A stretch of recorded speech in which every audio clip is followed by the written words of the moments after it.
Ana Frank se je rodila v Nemčiji, in sicer 12. junija 1929. Ko je imela 13 let, so z družino pred nacizmom zbežali iz Nemčije na Nizozemsko.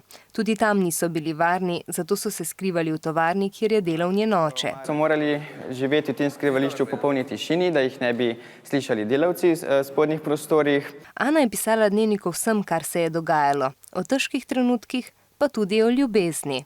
In ko je nekega dne po radiju slišala, da bojo Angleži po koncu vojne vse te zapiske, ki so nastali med vojno, zbrali in jih objavili v dnevnik, je pripisala na novo na liste papirja, saj je bila njena največja želja postati pisateljica.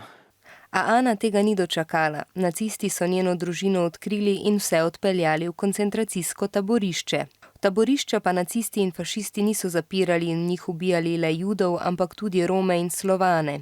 Z območja Slovenije je moralo v taborišče 60 000 ljudi. Dušan Stefančič je v taborišče moral pri 16. Dobil si svojo številko, dobil si ene cape, rdeč trikotnik, v tem rdečem trikotniku bila črka J, to se pravi, da si bil Jugoslovan. Tako si izgubil svojo identiteto. V Evropi je bilo več kot 20 velikih in več kot 1000 manjših taborišč. Gospod Dušan je bil v 6, povsod je moral trdo delati.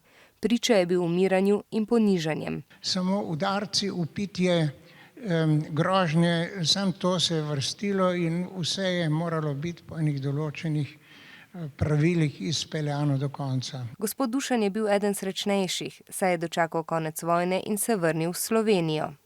Po 14 dneh sem sedel v šolski klopi in sem nadaljeval tam, kjer sem pred enim letom končal.